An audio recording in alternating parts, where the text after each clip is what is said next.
you must be here for my 3 o'clock. It's super nice to meet you. My name's Sophia. I'm gonna be your therapist. What was your name again? Awesome. It's super nice to finally meet you. How are you doing today? Good? Okay. Why don't you go ahead and have a seat in my office, make yourself comfortable. There's a couch across from me, there's a couple chairs over here. You can sit next to me, across from me, wherever you feel comfortable. I just want you to know this is a safe space, no judgment zone, so don't be afraid to say whatever you want, whatever you want to talk about. This is your own personal space. For our first session today, I kind of just wanted to make sure you were comfortable, and I kind of just wanted to get to know you a little bit. Why are you doing therapy?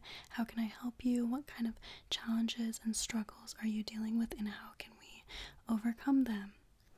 So I have a little bit of fidgets over here. Feel free to use them. I know a lot of people think it's weird because it's for maybe like kids or teen therapy, but I think it's perfectly fine. I have like a little rainbow poppet over here you can use. I have this little like yellow holographic Orby plush. I have like this white one with the sand slow rising. I have like this fun little soccer ball with some sand inside of it. I have a little slow rise cube. So these are just gonna be right across from you. Feel free to reach over and grab any fidgets when you feel uncomfortable, or if you just need something to do with your hands.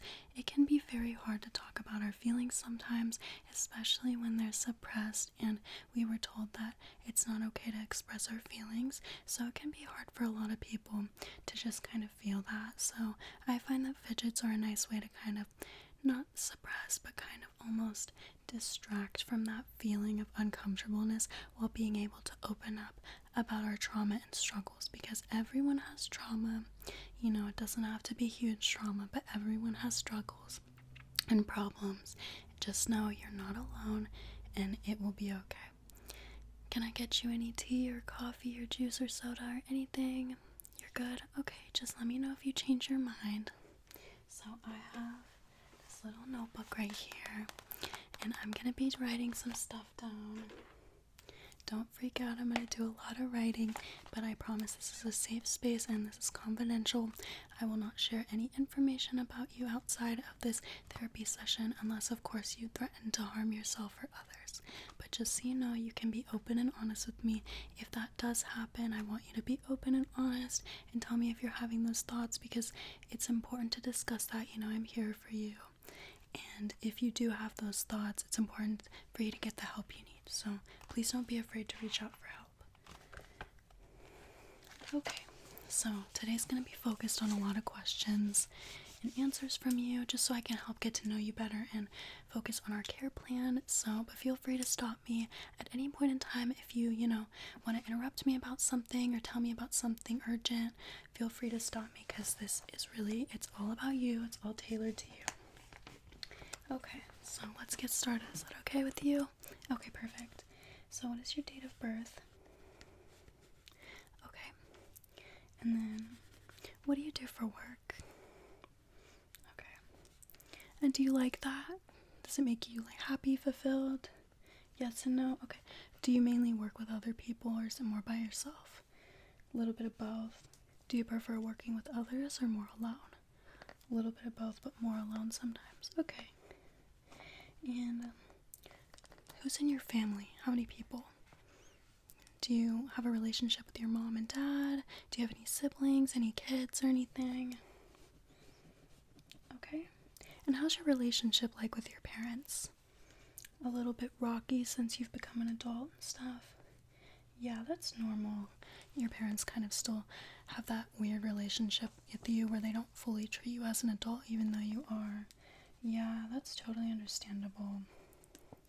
Have you thought about talking with your family about doing family therapy at all? No, well, yeah, I have found that certain ages, especially people that are older, kind of tend to stigmatize mental health and therapy, and they kind of just don't believe in it. They kind of see it as like a pseudoscience. But honestly, you could totally have them come in, and I would be more than happy to help and talk to them about you guys doing family therapy together. Obviously, I wouldn't be able to do that family therapy because I am your client first and foremost, so that would interfere with that, but I would be more than happy to refer another therapist of mine that I know to do that. So just let me know, because that is always an option. Okay, let's see. So you do that for work, it's going okay. Do you have a good group of friends? About how many friends do you have? Okay. How's your relationship with your friends? Pretty good. Okay. How happy on a scale of 1 to 10 would you say you are? About a 7. Okay, so like could be happier, but you're okay. And then do you struggle with anxiety? On a scale of 1 to 10, like how nervous do you feel on a daily basis? Okay. And do you ever get super restless to the point where other people notice, or super fidgety? Have you been diagnosed with any mental health conditions? This includes like anxiety, depression, PTSD, bipolar, BPD, there's a lot. Any phobias, disorders, anything like that? A little bit of panic disorder, okay. How often do you have panic attacks? About 1 to 2 times a week. That's quite a lot. How often? How long do these panic attacks last? 30 minutes or so. That's really scary. I'm sorry you have to deal with that. Is there anything specific that triggers this happening? Do you know? Is it maybe stress, thinking about the future? So maybe a lot of thinking about the future and stuff. Okay. Yeah. That's very common, but that's obviously not very fun to deal with. So we want to give you some coping mechanisms and strategies to help you deal with that. Next time, have you ever heard of the 5, 4, 3, 2, 1 strategy when you're having a panic attack? Okay, so basically, you're gonna look at 5 things. So can you think of 5 things around you that you can see right now?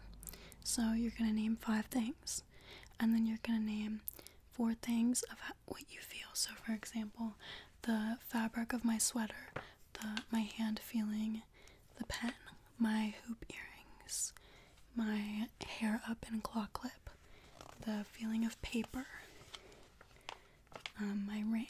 That would be an example. Can you think of 4 things that you can feel? Okay.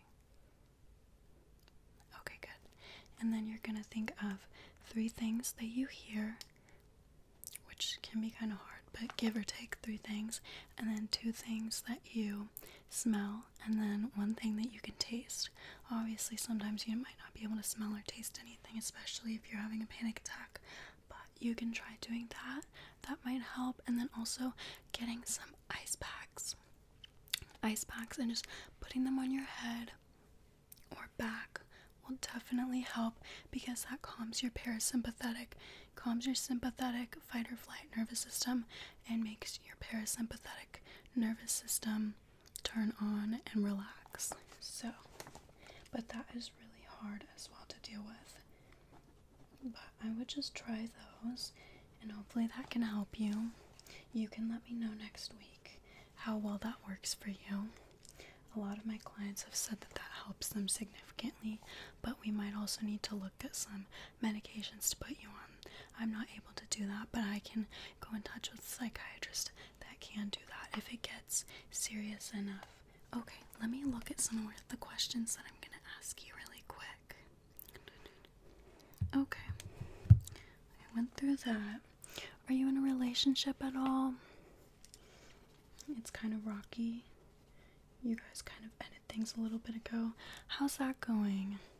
You're feeling kind of empty. You're kind of feeling that grief, that loss of that relationship that you kind of put yourself into. Can I ask, how did that end? You kind of just felt like you had to end it because you were putting too much of yourself into that person.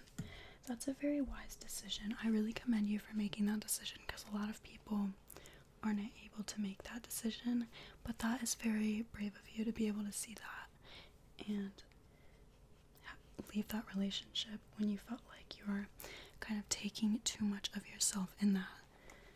So that's amazing. I'm very proud of you. Good for you. Okay.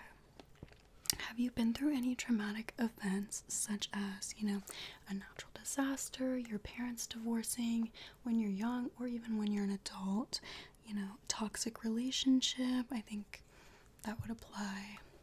Anything like that. Obviously, it's not a one case scenario fits all. There's a lot of different traumas people can go through that aren't listed on that. Anything that you think is traumatic or that I should know? Anything and everything? Okay, parents' divorce, toxic relationship, poverty. That would definitely be considered traumatic. Anything, honestly, that affects you to this day that has happened in your past can be seen as traumatic.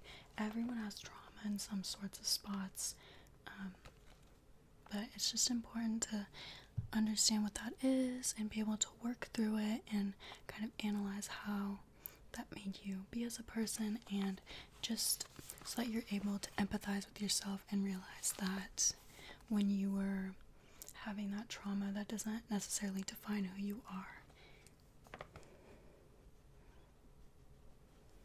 Okay, let me just make some notes really quick.